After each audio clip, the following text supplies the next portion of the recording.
Just to see a woman wield a lightsaber on screen was like, oh my gosh, I dreamed of this when I was a kid. I never thought I would get to see, this woman being so powerful and being the protagonist of a Star Wars movie on the big screen. And we made billions of dollars. It was exciting. That was Jen Markham, one of the coolest content creators and cosplayers I have had the pleasure of getting to know. She joined me for the season premiere of You Are What You Love, which is this show right here. Every episode, a guest joins me to speak about the piece of media that changed who they are as a person. In this episode, Jen and I discussed Star Wars: The Force Awakens and how it helped Jen find cosplay, a community online, and the life that she's built for herself. We also talked about what it meant to watch a woman wield a lightsaber for the very first time in the Star Wars universe. And throughout the conversation, we discussed themes of family and destiny, the crossovers between sports and Star Wars fandoms, and even our views and how they've been changed by the cosplay community when it comes to women and costuming. I had so much fun chatting with her, and I know you'll enjoy the episode just as much as we enjoyed making it. So without further ado, please enjoy this episode of You Are What You Love. Hey everyone, welcome back to You Are What You Love. Today I have one of my favorite guests that we have lined up because we actually met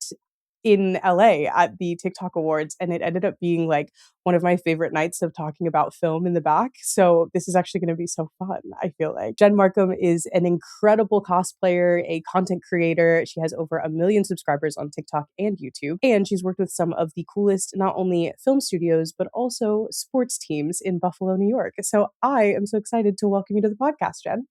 Oh my gosh, what an intro. It's so good to see you again. That was so fun. We were like really buddies was. and we met outside and then we became buddies immediately. And it was really fun. I feel like those things are so like, I get so like locked in on once you meet someone that's nice and wants to be pleasant through the night. It's like nice to just kind of buddy up and chill and have someone to take photos of you and do the same. It's just a lovely time. We had a blast. It was really fun. And I caught your vibe immediately, like, oh, you're just cool and laid back and just it's gonna be a great time, and it was. You too as well. And also you were wearing like a stunning dress that I think you thrifted there as well. I did. It was $15 or maybe 31. I can't remember. Yeah, Oh I have the great privilege of sometimes being invited to, red carpet events, and I just want to be a little responsible with it. So I buy stuff like on eBay or Poshmark. I've been since told that's not technically thrifting. If you buy it online, I guess, but we all know what I meant. I bought it secondhand. That feels like, I mean, not to be like whatever, but it feels like thrifting to me. Like me too. Like yeah, sure. But I don't have the kind of time to go to 1 million secondhand stores. I just don't. So I go online, and I'm still giving a dress a second life. So. But yeah, I agree. I think that's acceptable. Yeah, that feels fine to me. Well, you are on the show today to talk about the piece of media that changed your life. So I would love to know, I mean, I already know, but the viewers would love to know, what is the piece of media that changed you? Well, it's hard to pick one, and I think your life changes at different stages in your life. But I think if I had to pick one from where I am now, it would be Star Wars: The Force Awakens. So. I am so excited because, as we talked about offline, this is not only like a great film, but it's also a controversial one and a very intense fandom attached. Yeah, so it's going to be a big one.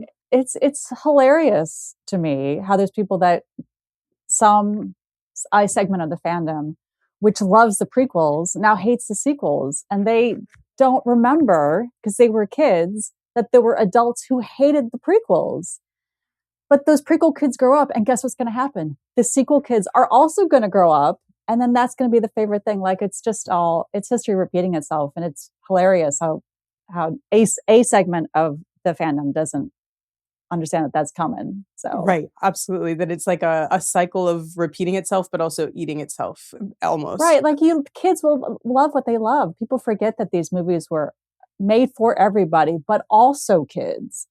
So the kids that love the original trilogy grew up, you know what I mean? It's just going to create different waves of fans. Absolutely. For anyone who somehow has survived not seeing The Force Awakens, would you describe the movie in like 2 to 3 sentences? Oh man, well, it takes place 30 years after Return of the Jedi. So there's a new republic, but now there's also a growing evil sort of empire, but it's not the empire, it's the First Order. And so there's a good versus evil conflict, and there's possibly a new generation of people that can use the Force, or one person that can use the Force, and we're looking for more.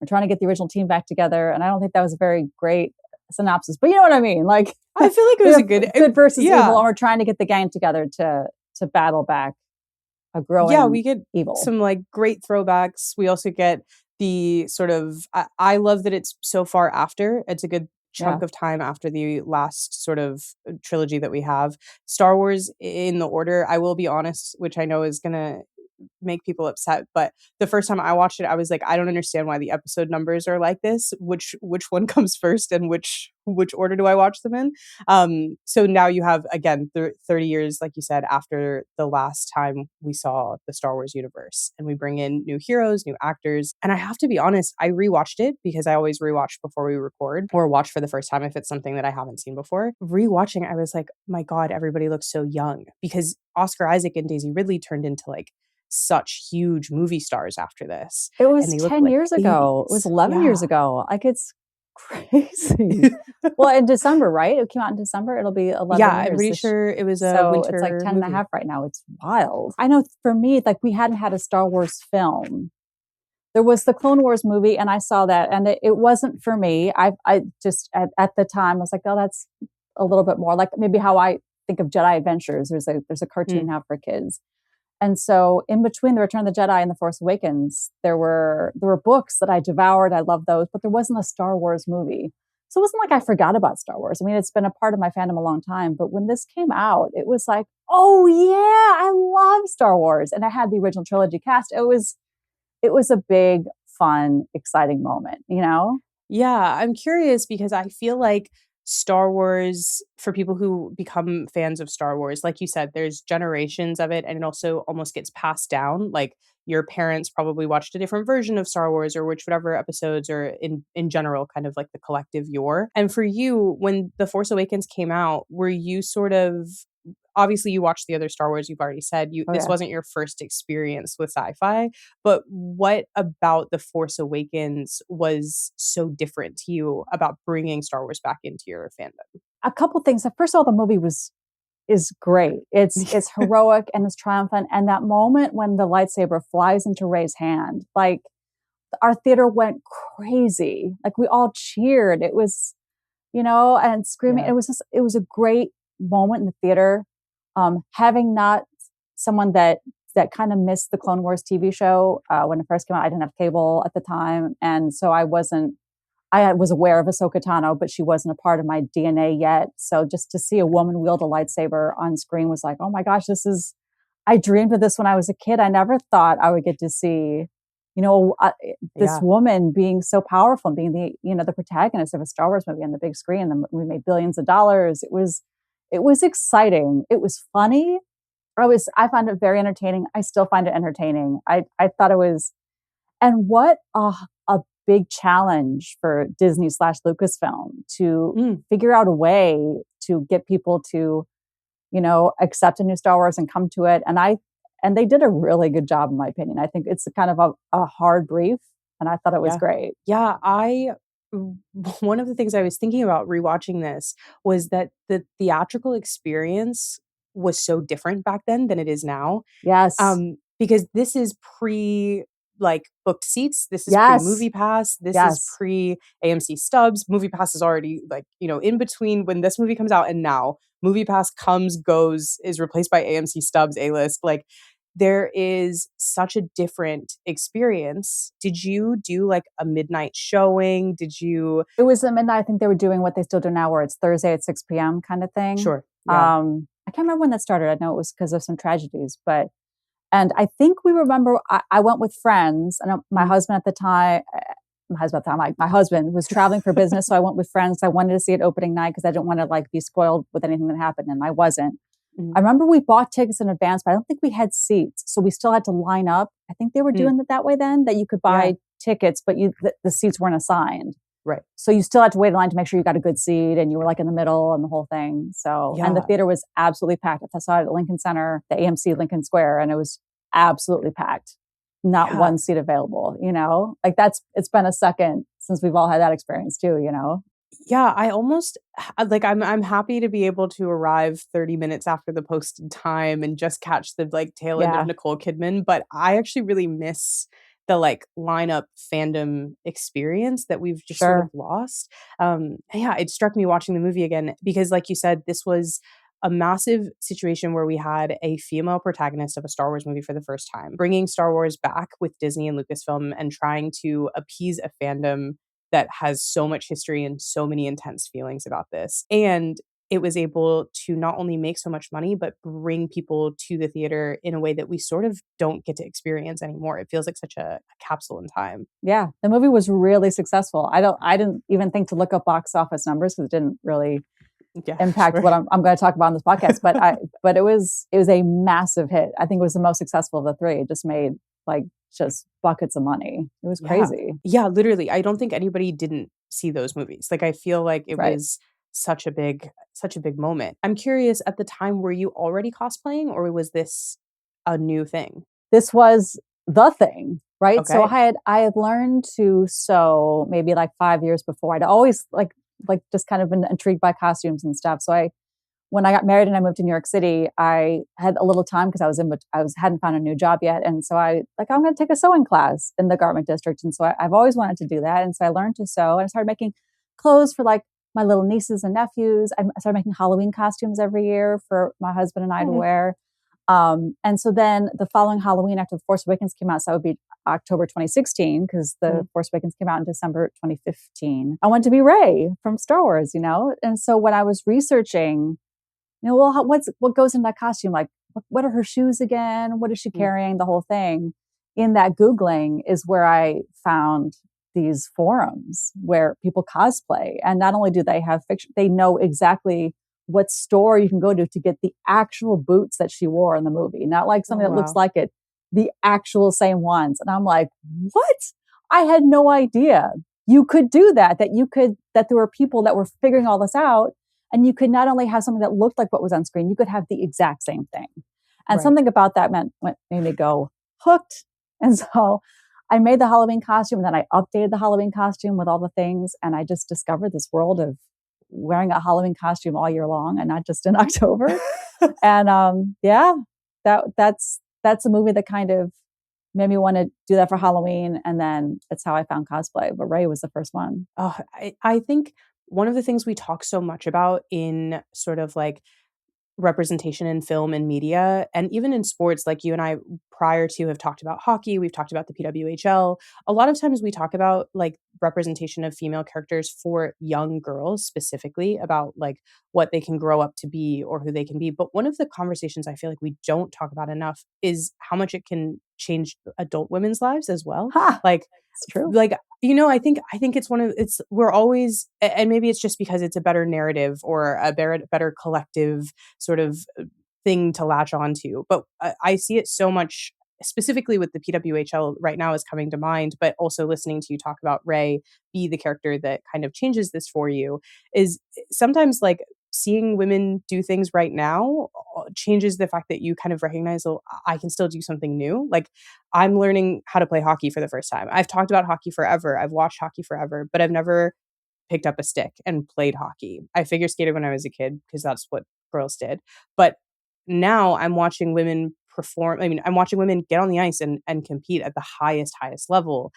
And some of these women are older than me. Some of these women are not. But right now I can learn to play hockey, and it's the first time I feel like that. So for you, like you've watched Star Wars before, you've never had necessarily until this moment a character where you said, well, I should wear her boots because she's a woman. Like this is the first time. Well, to be fair, I was Princess Leia for Halloween, 3 Halloweens in my life. So Leia was there. But something about wielding a lightsaber, I think, was part of it, where it would be difficult to make the argument that in the original trilogy, Leia is the main character. I would agree with that. Yeah. So the sequels, you can easily make that. I mean, I think Finn's up there too, but I think his story unfortunately got a little derailed. But I think you could say that Rey is the main character of the sequels, and that was new to me to see in a Star Wars movie. And you make a great point. Obviously, Princess Leia is this iconic character. Yeah. And I'm curious, one of the things I always see in cosplay conversations in the Star Wars space is sort of the prisoner Leia conversation of, oh, interesting. Is all representation good representation? Does it become like something that you feel comfortable with, uncomfortable with? Has that, you were Princess Leia for 3 Halloweens, you said. So Yeah. where do you stand on that? Well, I'd be honest, when I first knew of people doing that costume, I think there's a kind of I might be misremembering. There's a famous video with Kaylee Cuoco about not doing it. And how like you have all these costumes, pick from why would you do it? Like, why is and I was thinking the same thing, why would I be uncomfortable? I don't really love being uncomfortable. It's not like my favorite thing to be doing. So like it's plastic or resin or whatever. And then I don't know, I actually did do it. I made it. Okay. I've never worn it out in the world, but I've worn it in videos.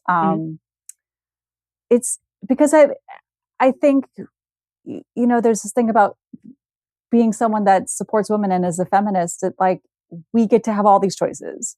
Like, don't judge women for doing that, because that's the whole point of progress and feminism, is that you can choose to wear a head to toe white nun robe, basically, with that you completely covered up and be that Princess Leia, or you can have the bikini and be that Princess Leia, because we have the freedom to choose however you want to express yourself. And none of us should judge the other. We all have to be united as women. I can't remember maybe it was 2018 or something for my birthday. Jeremy's like, let's do a photo shoot of all your costumes. You've worked so hard on them. Like, let's capture them. And so I had a few months notice. I'm like, you know what? I've been working out and I feel kind of cute. Like, I'm going to make it because YOLO, like, and so yeah, so it was and then there's this also segment of, it's not referred to as Bikini Leia, it's referred to as the Hut Slayer Leia.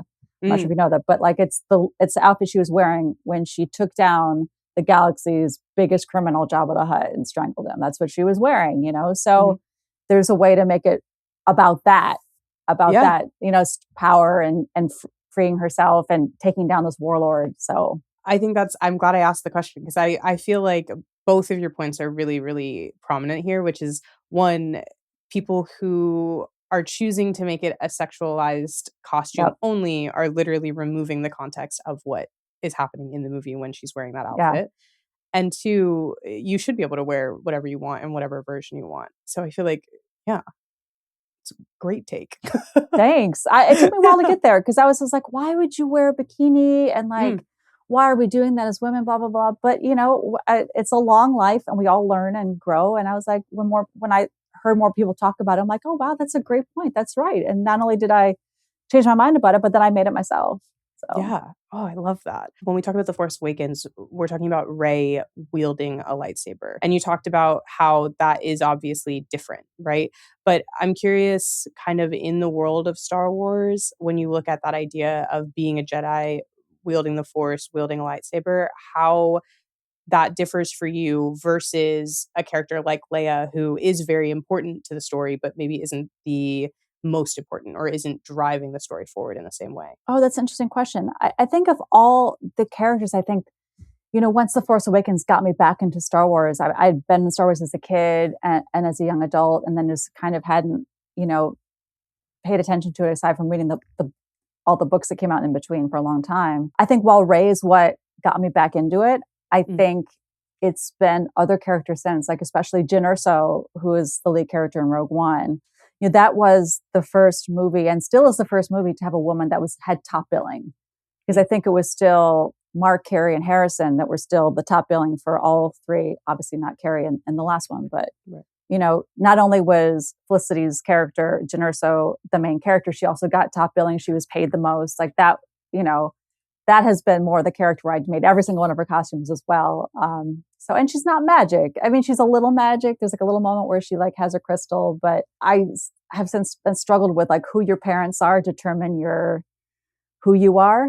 I don't love that in general as a storyline anymore, because I think there was a good idea they explored in The Last Jedi, that the Force is available for anybody who can like figure it out and feel it. Maybe some people are more predisposed, but it's really for anybody. It could be for Anakin Skywalker, it can be for the kid with the broom. I really, really like that. I was really hoping for Rey Nobody, So in terms of like what awoken the fandom in me, it was Rey. But I think since then, it's been more just seeing any character, any woman character, just be cool and awesome. And maybe the ones that aren't magic, I feel like a little more, I root for a little bit more, because, but that's just me. And also seeing like the backlash of Rey saying, I'm Rey Skywalker. Like, you're not a Skywalker. That's not a title. I'm like, Anakin Skywalker was a slave. Like, it's not a queen. They're not a royal title. It's just, it's who she connects to as a family member. This idea of family sort of predetermining who you are, I think is a really interesting concept that you're right, is almost completely against what was first set up in kind of like the previous movies, what's explored. And the idea of Rey's story going from not knowing who her parents are and not being aware of it to sort of finding out that her parentage is what determines her ability to be in this world. How do you I guess the question is like kind of how do you feel like that translates maybe to real life? Because I think I love the idea of sort of breaking the generational idea, like not necessarily having to be exactly how your parents are. I think that's something that everyone struggles with at some point. You sort of get to this age where you say, oh, maybe this thing that my parents do is not exactly what I agree with. And how can I adjust and change that in my life? Do you feel like that change? Obviously, it doesn't happen in The Force Awakens. It kind of ties together throughout the whole trilogy. But do you feel like they went back on something interesting that they were saying, sort of overall? Obviously, I wasn't in the room, but from little behind the scenes you wear, that they hadn't really mapped out all three films, which is bonkers to me. Rian Johnson talks about that when he came on to The Last Jedi, that he was very surprised when he was hired. He expected them to give him, okay, this is the story. And no, he got to write it. So he was writing one way. And then I thought an interesting direction. I know The Last Jedi is kind of divisive, but tragically what happened was that Carrie Fisher passed away after that movie. So I think I get the sense that there was this need to pull everything back and make a very traditional, like, who your parents are kind of thing is the deal. I felt like they made The Rise of Skywalker super safe to its detriment. I don't think it's a bad movie, but I think I think they got scared.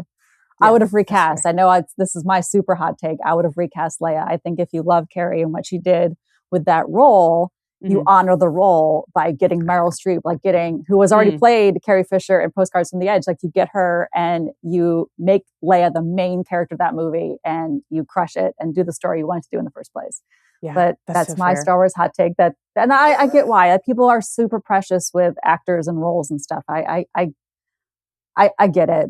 But I don't think I was answering your question. I think what's tough about Star Wars is that there's a sense in the movies that it's your blood that determines, you know what I mean? Like, Luke Skywalker never knew his dad. Yeah. But who his dad was determines who he is because he shares that blood. I love that. And same with Rey. Like, Rey doesn't know Emperor Palpatine from a hole in the wall. Isn't even alive. He's this robot ghost guy kind of. And, because she's his granddaughter, that determines everything. It'd be one thing if those men raised these people, but it's like a blood thing it's a nature versus nurture conversation that feels really tough. I think I know when I watch it, one of the things that stands out for me is I am very anti, like, your blood determines things because I was raised by only one of my parents. So for me, I'm like, I have a whole half of my bloodline, so to speak, that like definitely doesn't in any way define me, in my opinion. And I think, like, watching it is tough because you want, almost specifically with Rey's arc, you want to believe that, like, this character who essentially raised herself has the ability to do the greatest change in this universe. And then it ultimately comes back down to being connected to something that she doesn't agree with. I think it's such an interesting sort of shift. And like you said, it wasn't planned out. So I almost wonder if the story that was set in The Force Awakens just got maybe a little jumbled in a way that is kind of uncomfortable. Yeah. I like the save. I like the save at the very, very end of Rise of Skywalker where she claims I'm Rey Skywalker, because she is saying these people, Luke and Leia, had the most impact in making me who I am right at this moment. Because it's not about claiming the Skywalker title, because there's no such thing. It's not a royal title. It's about I get to decide, who I am. Yeah. So So almost like your blood is what made it possible, but your your chosen family is choices, what yeah, makes you who you exactly. are. Yeah. Yeah, I like Which I that like. save. I know not everyone does, but I don't think Yeah. people just heard Skywalker and flipped out, but they don't understand that she was choosing to not be what her blood was. Yeah. For you, sort of watching it, do you feel like maybe your take on that has anything to do with choices you've made in your life, or that that's Oh, where you feel sort of represented? oh, interesting. Uh, I don't know. I never thought about it, to be honest. Yeah. I, I just do like the thought in general that the minute you're born is not all it is, Mm, no matter who you are. I get why it's a great fairy tale. I get why people loved Harry Potter and stuff, but mhm. I ultimately I just want I am more intrigued by the stories where someone, really reached beyond whatever their circumstances were and it was their own character, their own choices, their own everything. I don't know if that has to do with anything in my life. Like I had a fine upbringing, it was fine, but Yeah. I just like the idea of anything is possible. So, Sure. Well, also you, and not necessarily maybe family related, but you certainly didn't grow up in New York City. You didn't grow up sort of like in the thick of it, it sounds like, and you've built a life for yourself in that way. So I feel like there's, I mean, we haven't discussed where you grew up, where you were born and raised, but it does sound like you've sort of built a bigger life for yourself than maybe at birth could have been idealized, I guess. maybe, I Yeah. guess. I know I never dreamed of the whole YouTube thing. That's Yeah. crazy. That's Y- insane. But Western New York, born and raised, go Bills. I'll get that plug in there. But yeah, maybe. yeah. But I want that for everybody. Life is hard, and there's a lot of stuff coming at you all the time that you can't anticipate. Like I like to think that when people's like dreams come true and people like do stuff. Those movies Yeah. and stories always get me. Yeah, I agree. Well, okay, one thing I do wanna talk about, because you just brought YouTube back up as well, so I wanna talk about this world where you pick up cosplay for the first time because you find out about Rey's boots, which I think is such a cool It's space so to, true. it's like such a almost butterfly effect moment where you're like, I'm just looking for boots. I'm just looking for costume boots. And now you've literally opened up such an insane world. You've built such a following and such cool stuff. So much of your cosplay is incredible to look at. And as someone who can't sew, I look at it and I'm like, I can't believe you made these with your own two hands. Like that's insane. But what was the moment? Obviously, we talked about the moment that made you kind of find out what cosplay was, but what made you start to share it online? Oh, interesting. Well, when I first started making costumes, like part of the research of costumes is one of the most fun parts. And you start to find forums and you find Facebook groups and you start making friends and Mhm. you make online friends about that. So I always shared, maybe not from the first jump, maybe not from the first Ray, but very early on, you have a little community and you start sharing your progress or asking questions to people and you start making online cosplay friends. So I always shared that online, but like for my 20 Instagram friends, you know what I mean? Not for like, you know, and then maybe start going to conventions and you meet some more people then, Mhm. but it was always just like, here's a cool photo of me in costume. Here's how I made it. It was really just for sharing in a small group. Mhm. And then it's not a super original origin story. COVID happened and we were all home by ourselves. And I had a few friends that started making videos, like lip sync fun videos, and they would share them on their Instagram stories so you could see them. And I was like, oh, that's fun. That's great. I'm entertained, but I would never do that. Like, Mm. what am I gonna make a video about? And what's hilarious about that, Marissa, is that professionally, I'm a video producer and editor and television reporter. So to say, how would I make a video is the most absurd thing. Like I run professional editing software on my laptop, right? So Right. anyway, but I don't know. I just didn't think of myself as an actor, maybe like to Mm. do a performance at the time. I didn't think of that. And then I saw my one friend, Kel, and she did a video. It was like you're choosing your own character in a video game, and she's just modeling all her Leia costumes, and she has them all. She has like 20 Oh, Leia how costumes. She's cool. she's the most incredible thing. Keldar on all Yeah. platforms. Please go check her out.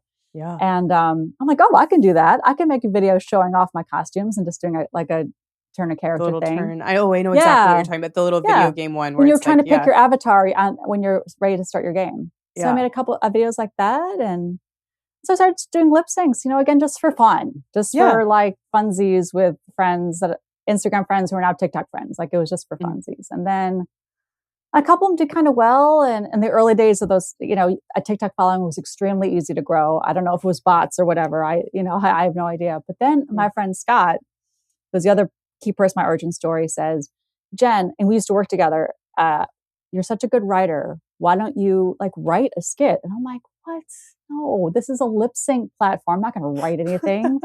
What kind of crazy idea is that? But then I started thinking about that could be fun. Let me try that. And those videos did really well.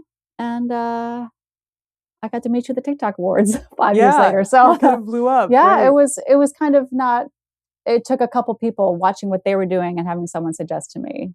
But I had the video storytelling tools, which I think helped me out. It never really occurred to me to put that with my cosplay hobby until someone said, why don't you just do that? I'm like, oh, all right. So your background before this was actually sort of being a reporter. Were you on-screen reporter or a writer? Yeah. So you're on-screen reporter, on-camera talent. You know how to edit. You know how to write. And then on the side, you're like, oh, I like Star Wars. But there's no world until someone almost tells you. And also, I think, like you said, very relatable. The world locks down and there's nothing there's no way to There's nothing to stop you. Connect. There's no excuse to stop you. You don't have to go to work. You don't have to go drive to visit family. You don't have accomplishments. You're just at home. There's time, Yeah. So do you remember how you felt the first time one of your videos kind of I always call it escaped containment, escaped containment. That's so funny. Kind of reached a large audience that you weren't necessarily expecting. Oh gosh, it feels so long ago. Because the thing was, I didn't have my first million. There was one that was 100,000, then another one was 500,000, and then you did the one that reached 1 million people. Mm-hmm. And the first one that reached 1 million people was one that I did with Grogu and from The Mandalorian and one of the scout troopers from the season finale of the first season. We hadn't had a second season at that point. There only had been one season. There's an end where these two scout troopers capture him, and they're eventually, vanquished. But I had to say, well, what if instead of capturing him and trying to bring him, what if one of them adopted him? So that was the first one I ever did where it got 1 million views, and I still do that series to this day. That was definitely a turning point. But in terms of how I felt about it, I actually don't remember. Yeah. I remember thinking oh, maybe this will be a series. Maybe I'll do something with this. I don't even think I thought of this as a full-time career thing until later. Because at all those early days too, there was no money. We didn't make money on views on TikTok. And so, that's a good question. How did it make me feel? I just don't remember. Yeah, no, that's okay. It's more okay, I have to keep this going. Yeah. How am I going to keep this going? Am I going to buy more props? I go to the, you go to Target or the toy store and you get props for him, and am I going to make more ideas? And it was fun. It wasn't all the kind of when you make it your business like I do now. It was more just how am I going to make the next one? How am I going to have fun with this? How am I going to do more? Yeah. Cool. When you were doing it sort of quote unquote for the love of the game type of vibe, how do you feel it was something that helped you get through sort of the mental instability we all went through in lockdown? I just feel it was such a time that if you didn't have something to hold on to, it was very tough. It's hard to imagine because I did it so early on. I was posting videos in April. So oh wow. Okay, it was immediately it just worked out. And then they did so well very quickly. I think my first million video was in June. Okay. So it almost makes me embarrassed how lucky I got during COVID. It was all good. My husband and I had bought a house in December. So we had just renovated, things had lined up so great for us to have the situation we were in. And I have close people that lost people and had horrible times. And so I had probably the best possible COVID experience with what happened to me. And I feel guilty about it because everything lined up. I was in an apartment, now I was in a house, I had all the space. Yeah. Part of why I never thought about doing YouTube before. I lived in an apartment in New York City, there was no space. Right. Now I had a yard and I could have a costume closet and I could really set up a tripod and stuff in a way that I couldn't imagine. Obviously it could be done, but the same thing, I just couldn't imagine it, Right.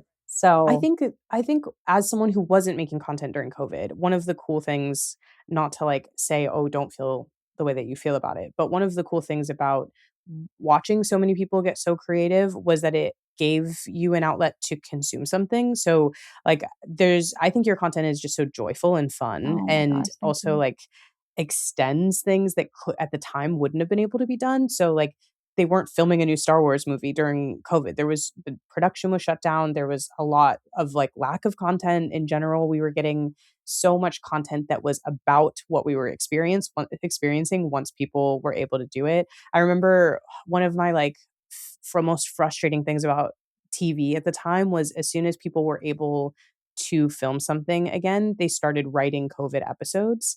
And I was like, the last thing I want to do is Yeah. sit in my house and watch an episode of television about how we can't leave our house. Like I was like, there's just no, and it's interesting because I think sometimes that works, sometimes it doesn't. But one of the things that I think kept a lot of people going, and myself included, was being able to consume things that were just purely joyful, which is what you were able to make at the time. So I do think that that's It's a maybe, staggering compliment. And it's one I've yeah, heard before, like when people come up to me conventions and tell me about that, it's just, I burst into tears every time because it's such an yeah, honor, people just, it was not a great time for a lot of people. So, yeah. And the same, I consumed and 2020 TikTok, oh my gosh, it's unmatched. It was so yeah, fun. It was just, there were no ads and there was no TikTok shop. It was just people just being just so funny. And also yeah. so like things would make me just bawl my eyes out, like people doing nice things for each other. And I miss those days. Not just even Yeah. as a creator, I miss those days as a creator, but even as a consumer, TikTok was just, I can totally see why that platform just went through the roof. It was so popular. There was so much good stuff to watch. Yeah, it's such a source of like joy that you could Yeah. literally just pull out and Mhm. sit for hours. And I Yeah. obviously, things don't stay that way. And perhaps it's also just the world has changed quite a bit since then. Yeah. And it's maybe a less joyful place than it was at the time. Yeah. But yeah, I agree. It was a very cool place to be as a consumer or viewer in general. So one of my favorite things, and you mentioned it as well, are these little sketches that you do with Grogu. Because you've not only done them kind of in the world of The Mandalorian, but you also do Bills recaps with I do. which is such a fun crossover. So what made you decide to do you said obviously you're a Buffalo Bills fan by Yeah. birth almost. Sort of that Yes. is your Born and by blood. raised. I'm um not a Josh Wagon bandwagoner. I've been there through the dark years, like, they were 3 yep. and 13 and I was there like all my life. And I think everyone from Western New York feels that way. Like you don't have a choice. You're a Bills fan. Yeah, it's just you're Um there. Yeah. but the drought was broken and then in 2020 they won the AFC East for the first Mhm. time, since the 90s or yes. And so I'm making content about everything in my life. So I just thought it'd be like, why would I not make content about that too? And Yeah. I thought it was interesting. Like, what would Grogu think about American football when we want to learn it? So it's hard to imagine the origins of it, but yeah. And he wears, uh, my friend Jamie, who is a Pats fan, she went Mhm. to a game and she brought her Grogu and he had the Build-A-Bear t-shirt on it. I'm like, that's so clever. I'll do that too. Mm. I'll get it was a Pats t-shirt, not because Build-A-Bear makes t-shirts for all and it fit on mine just perfectly. So I have it now that he wears it from first week of the season until the Pro Bowl. I love So yeah, that. and also it helped me, that TikTok algorithm ebbs and flows, and my at the time, like 2021, like my videos were still doing like really really well. So the team was like, "Do you want to come to a game?" I'm like, "Oh my gosh, of course I do!" And it's been a nice partnership. Yeah, So you have so many cool I have to ask you about it as a not a Buffalo Bills fan, but as a football fan. I have to have to clarify. But you have these cool photos of yourself like on the sidelines and on the field in outfits that I assume you I made for do, yourself. yes. And Grogu's in his little outfit as well. And there's just something so delightful about that. So was that the team seeing your videos and inviting you out? Yes. I mean, that's how Oh, it that's so started. Like cool. we had a call and in fact, really early on, I made a video for them to post about like how to make a Buffalo Bills hat or something like that. Mhm. So yeah, just they have, and I, it's weird because obviously there's also this Disney owned IP and it's the NFL and you think it'd be like really, but there's no money changing hands. So I'm just, Sure. come on the field and have a sideline pass. Like there's all kinds of pregame passes for all sorts of people, like wives and um, especially now that the Pagul's expanded the ownership, there's other owners there, and yeah, it was been a nice perk. And so I go to camp, and then this past year was really cool because there were media opportunities. Like the Bills not only did Hard Knocks training camp with the Buffalo Bills and HBO, but they also had a Hallmark Christmas movie.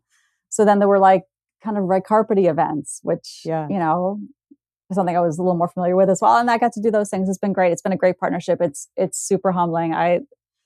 There's so many Bills fans, but I don't take it for granted at all. And every time I go to a game or an event, I try to like make myself a little outfit and something, you know, to show my fandom and show how seriously I take it, you know?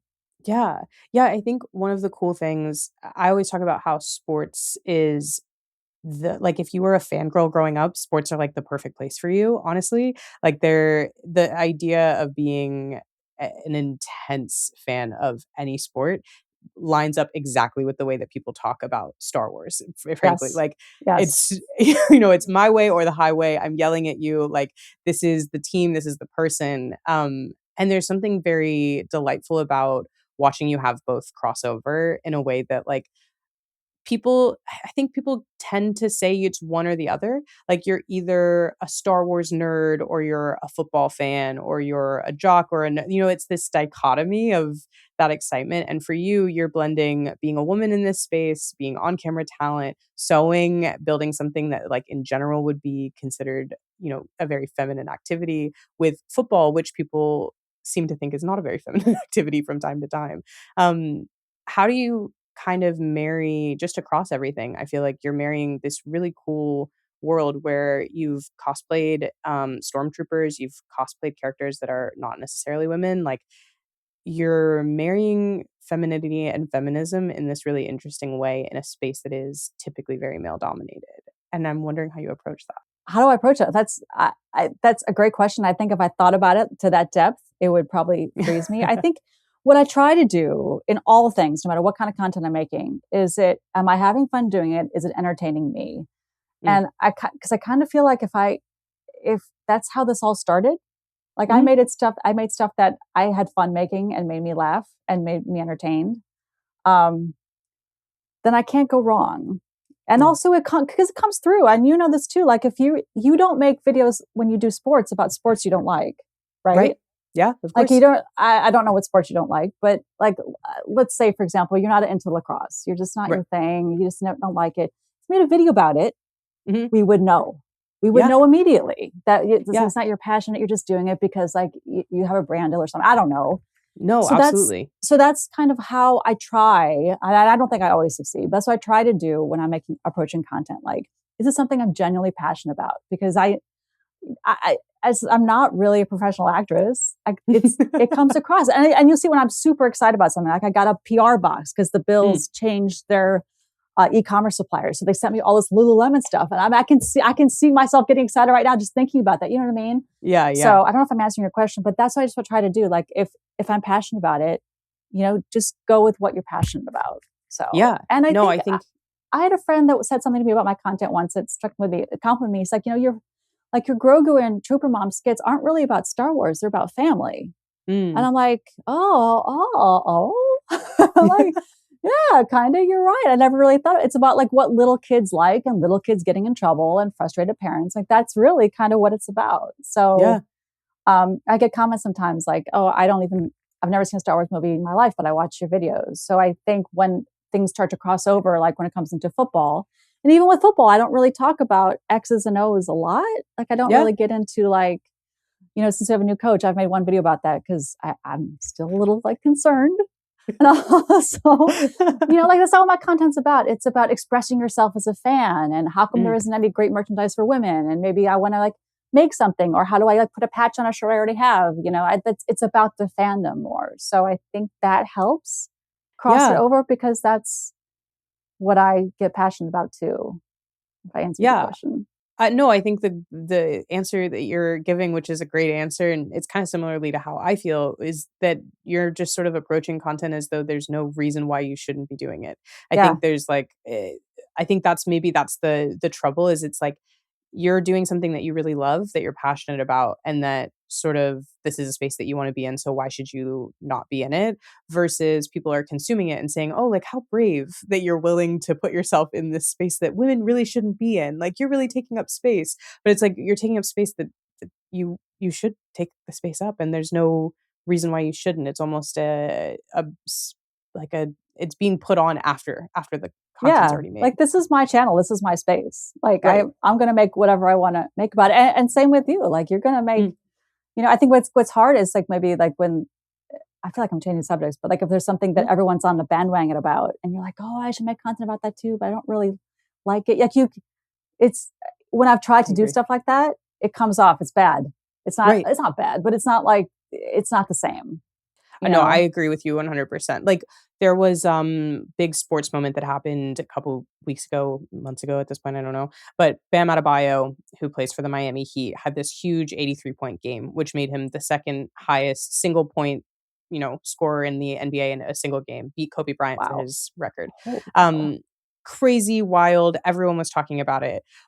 And I didn't have anything to say about it. I was like, that's cool. Like, very cool history breaking moment, but it would just be me sitting in front of my camera saying, Bam Adebayo scored 83 points. That's cool. Like, I don't have a take. I don't have something to say. So why clog the feed just because that's what everyone else is talking about? And I feel I'm sure you feel the pressure of like, oh, I'm in the SRP and I have to have a video every day or whatever your cadence is. And you're like, I have to talk about this moment, but I don't have anything to say. I have the same feeling sometimes with stuff that happens in Star Wars or Marvel or whatever. Like, I just don't have anything to say about this. I'm interested in the news. I like consuming other videos, but I don't have anything interesting to say. And I don't see the value in just saying like what you're describing, like, wow, what a game. Like that's you don't need me saying that. Right, yeah. Right. But like if there's a news and I have a take immediately, like let's set up a light, let's get a microphone on. Like I have something to say. But but I'm glad to hear you have that. I don't know if it's struggle. It doesn't sound like you struggle with it, but it's something you always kind of. No, it's a feeling that I feel like I think when we're talking about fandom as a whole, there's also this kind of interesting, and we're both parts of this, but there's an interesting commercialization of being a fan now that didn't necessarily exist before in the same way. And I think the only way to sort of maintain both your sanity and also just like your authenticity in that space is to maintain being a fan, even as that becomes something, as opposed to, like you're saying, like only doing the things that are being talked about or only finding a way to push yourself through, versus like, I think a great example in your content is like this Project Hail Mary conversation that started around Ryan Gosling's sweater. You could have like made a video that's like, gosh, doesn't he look so soft and nice and whatever, and which is great. And he looked lovely. I think he's never looked better than he did in that movie. But I think also what was interesting about your take on it was you were the one to like sit down and talk about, this is the history behind this piece, this costume piece, these textiles, and sort of this is the company that came together and this is how it was found and here's how you could make it yourself. That is so true to who you are as a fan versus trying to just get something out to get something out almost. But again, I was legitimately fascinated and interested and wanted that sweater and wanted to know about it. And it's the same costume designers that did Rogue One and Solo. So like, I was like, oh, that's cool. These are the Star Wars people and how they're making the sweater and how they make this. And yeah. My mom's going to knit it. I'm excited. I got the yarn already. God. Oh, that's so exciting. I'm so jealous. Actually, I love that sweater. It's so cool. For you, I'm curious also when you're looking at, like you just said, this is a costume designer who also worked in the Star Wars films and the Star Wars universe. Now that you do this sort of like full time, you're constantly making costumes, you're going through all of these things and replicating them.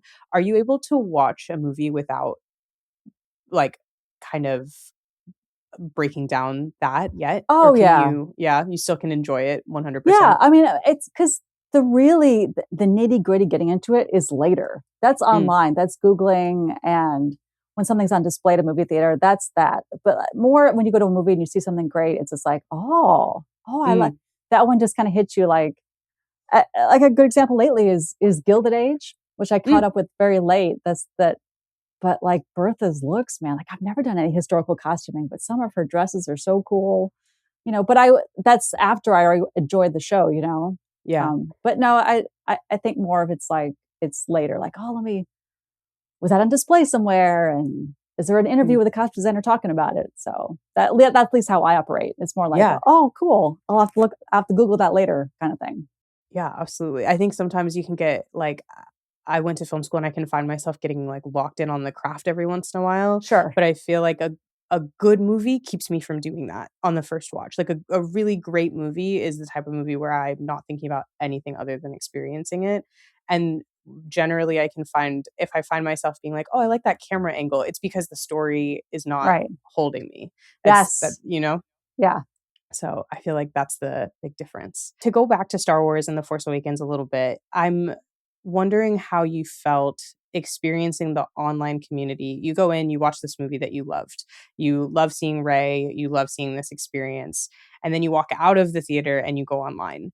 And the conversation in response to Rey as a character was not 100% excited and thrilled and wonderful. How, as a fan of these movies and someone who is seeing someone that you're like, okay, women are wielding, a lightsaber for the first time. How do you feel going back into the fandom and seeing people talk about that in a not positive way? To be completely honest, I Mhm. actually had no idea. I had no idea people felt any kind of way about the sequels until Mm, like well into when I was making videos. Like I mhm. had no idea. And I Yeah. think that was just because the fandoms and the communities that I was in loved this character, were making costumes. It was more costume focused. Mm. I had no idea. And I just think it's so absurd and so like blatantly sexist. Like it's oh come on. Like Luke was much more egregious with it. Didn't learn the Force too quick. Like it's just silly. Like I roll my eyes so hard. Obviously, everyone's allowed to have their favorites. I have mine. There's some Star Mhm. Wars I like more than others, but I wasn't really aware of it. And I think that is how I think everyone should be. Like, Mm. just if you don't like something that is so great for you, zip it and or keep it in your little group. Like, why do you have to Mm. tell everybody you don't like something? I just don't. It doesn't affect me. I wasn't aware of it, and I remain blissfully kind of unaware when people don't like stuff. Oh, I oh, just try. I can't. It's just exhausting, and I also don't make content a lot when I don't like something. mm. So I remember there was a Kevin Smith was interviewed about that, like after his heart attack, and he was just like, Mm. 10 years ago I would have railed on something, but like, what's the point? Like, life is Mm. short. If you want to hear about something if you want to hear someone talk about something that they don't like, you don't need me. There's That's plenty of real. that out there. Like, find someone who has a hate account that hates stuff and watch them. I don't know if I didn't like something, I'm probably just not going to make a video about it because I don't know. I don't. Then I have to watch that. I have to edit myself talking about something I don't like. I don't want to watch it. I already know I don't like it. Like, I don't have to like talk about it and write a whole thing and find Yeah. images. And so um, that's kind of how I manage both taking content in and taking it out. So I'm putting it out there. I There's love plenty that. to like. There's so No, much that to is like. such a great I like, frankly, like we talked about the movie going experience changing, the online experience of consuming things has changed so deeply as well since around that time, where you used to be able to sort of avoid things and only I talk about Tumblr all the time and how it only ever showed you the people that you followed, and I don't even think that's true anymore for that website, but there's a world now where it almost feels like you're getting like force-fed negativity in a way that you don't necessarily want to be or you want to avoid. And I do love your take of just like, it's free. It's free content. Like if you don't agree with it, scroll away. And if you spend your time creating content that's only things that are positive that you enjoyed, hopefully you enjoy enough things that you can talk Yeah, about them constantly. exactly. I'm not hurting for stuff to talk about that I like. Okay, well, this has been a beautiful conversation. I've enjoyed it so much. I've I'm had gonna so much fun. Same. It's really just been lovely to talk. I've really enjoyed how you approach everything in the sense of like what we just kind of closed on, but also this idea of you changed my mind about certain things, about looking at kind of Leia's costuming, looking at the way we sort of approach ourselves as fans and the way that we can sort of choose to find the positivity and the feminism and femininity in everything, regardless of how other people perceive it, which I think is really incredible. I've enjoyed having that part of my feelings on things changed a little bit. So I have to ask you, which is how we always end the episodes, if you had never seen Star Wars The Force Awakens, what would be different about you today? Oh my gosh. Well, I guess I have to presume I wouldn't have seen any of it, right? Yeah. Because there was so much Star Wars after that too. My life would be totally different right now. Totally different, because now all I cosplay is what led me to this content creator life that I have. I guess I'd still be doing news, I guess, but I didn't really love it. I don't think I was that good at it. I just, the hours were really tough. But yeah, it'd be so entirely different. It'd be very different. So, gosh, yeah, I feel like it kind of found you at the right time, right world. Yeah. Oh, wow. Thank you so much, Jem, for kind of joining me and chatting with me today. If people would like to find you on the internet and see all of your really cool stuff, where can they find you? It's YouTube. It's at Jen Markham. My name, JenMarkham. Same on TikTok. And then Instagram, someone else got there first. So there's an underscore between the N and the M. So Jen_Markham. So. Okay. Amazing. Well, if you guys have not followed Jen before, be sure to check her out. All of those links will be in the episode description down below, wherever you're watching or listening. And I will see all of you guys soon. Thank you for having me.